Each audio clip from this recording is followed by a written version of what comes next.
Okay, so we're back to cover the inside. Alright, so the one thing I didn't do was pick a paper for my inside. So I'm going to go ahead and do that real quick. And I like this one. So I'm going to go ahead and use it.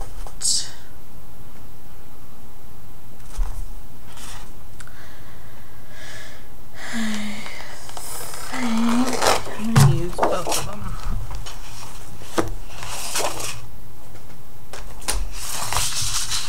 Okay. And the first thing I want to do then is measure.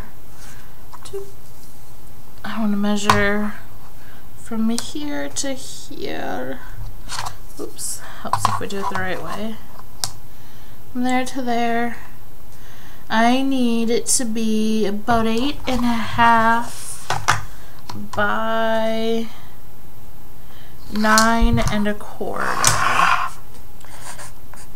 8.5 by 9.25. And I'm going to do both of them. I'm going to do two that size, and I'm taking out my hooks. I shouldn't have put them in because I still have to cover the inside.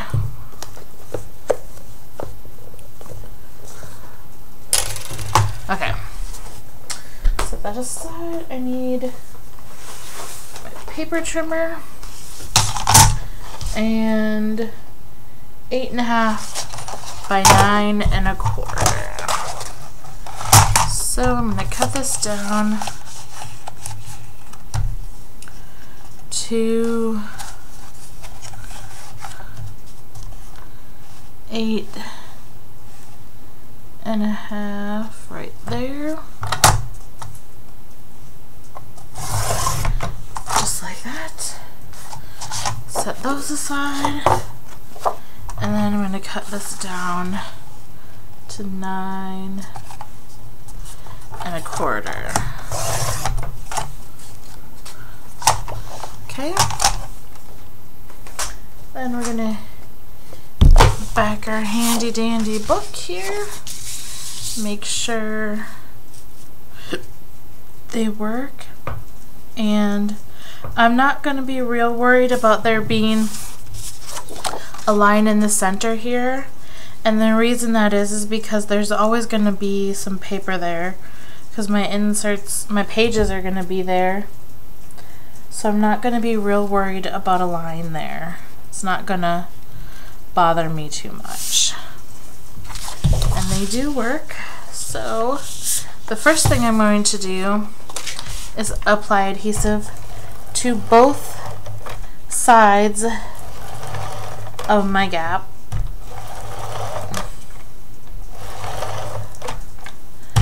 And then I'm just gonna put some there because on the pages I only put it on the outside and then an X in the middle.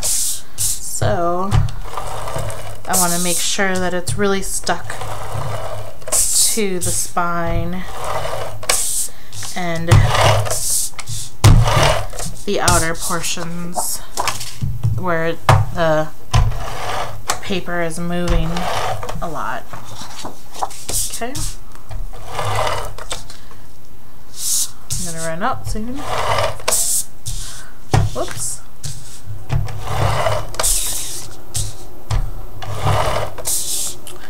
And you can tell it gets noisier when it's gonna run out. Alright. So my paper goes this way, and what I'm going to do is I'm going to make sure that it lines up here and not so much in the center. What I want my finished product to be is equal around all of the edges. There we go. And then I'm going to do the same thing. I'm going to use the edges and not the center.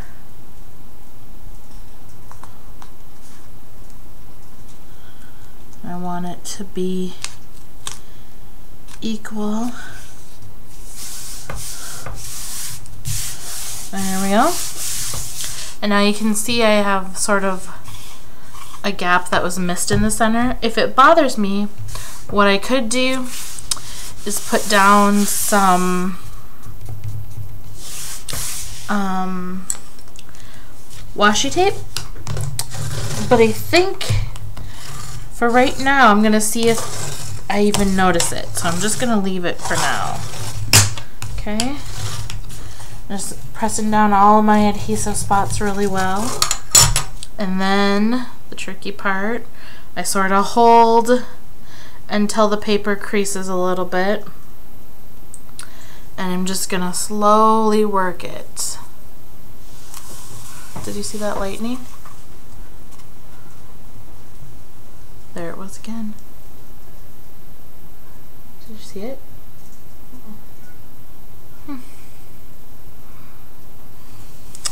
Okay. So now we have the inside of our book done. And now remember, don't over bend it, just enough. Okay. Now, to help me,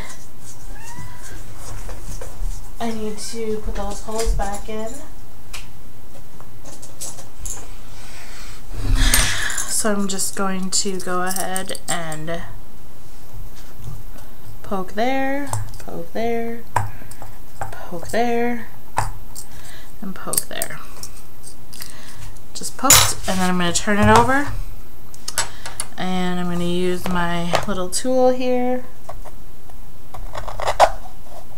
Poke it through.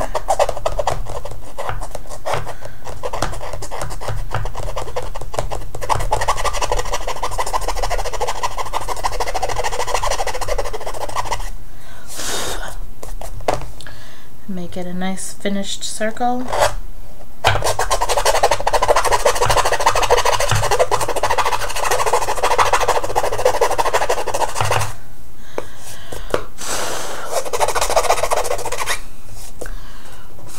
Just like that.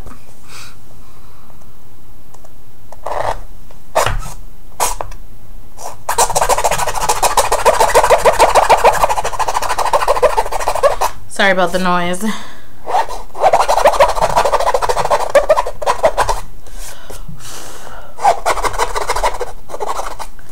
There we go.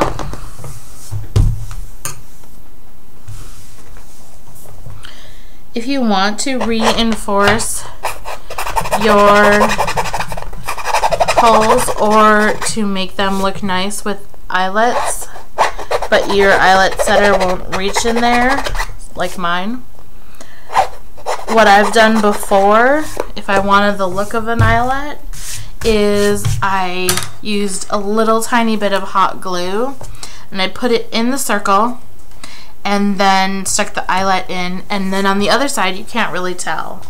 You can't tell that it's not set totally. So that's one way if you want the eyelet but don't have the ability to set it in something that's this deep. Just glue it in there and it will work just as well. I'm sure you could do it with glossy accents too. I used hot glue because it sets faster though. Okay, so now we have our book, and you'll notice because you did the inside it doesn't close as well, but that's okay because it's never, once we put our pages in, it's never ever going to close this much again, so it's alright. Okay, so now our next step then is to determine our pages. So we want to start off by figuring what our base page is going to be. And also what I normally do when I put, when I use rings like this, I like to make a template where I know to poke the holes. So once I figure out my base page, I know that my book is 7.5 by 9.5. So I think what I want is my pages my base page to be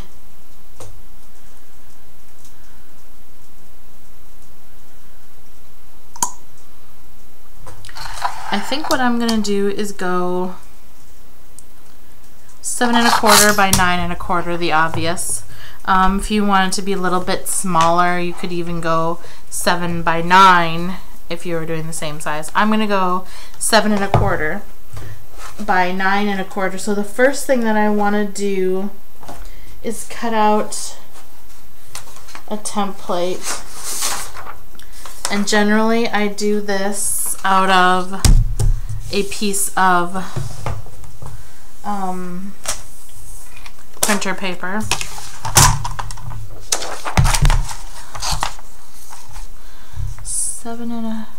Nope, I gotta do 9 1/4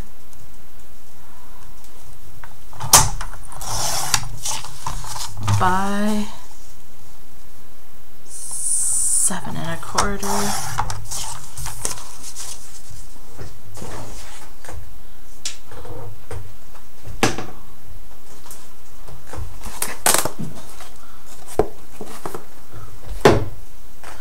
Okay, then what I'm gonna do is put it in here. I'm gonna make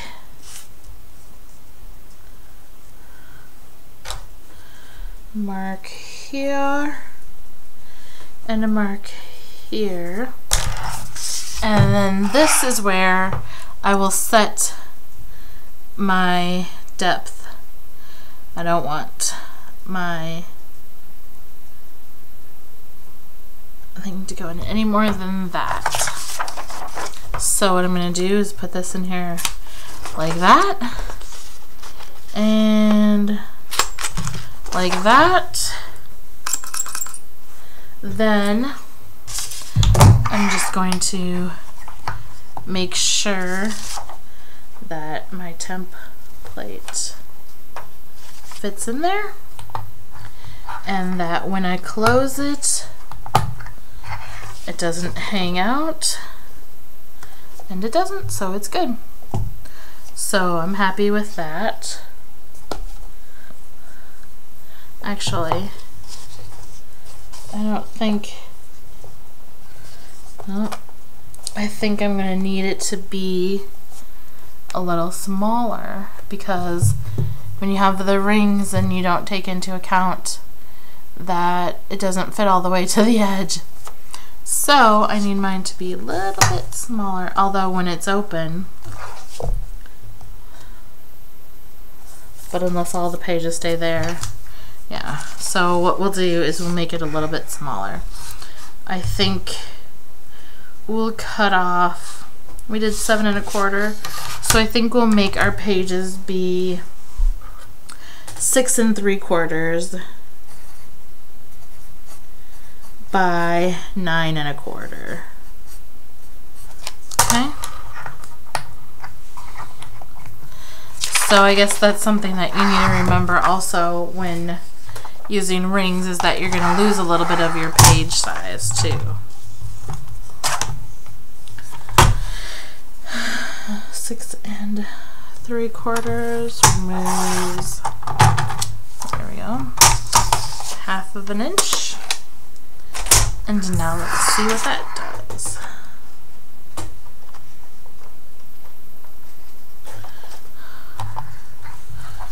And then when I close it, it doesn't come out the end. Well, except that I didn't close the rings, so. Okay, so I'm gonna be happy with that. It's not exactly what I wanted. I wanted it to be a little bit bigger, but oh wow. You live and you learn, right? And I told you you're gonna see me make mistakes, so. Now that we've done that, I'm gonna shut off the camera and I'm going to come back with the part where we make the pages.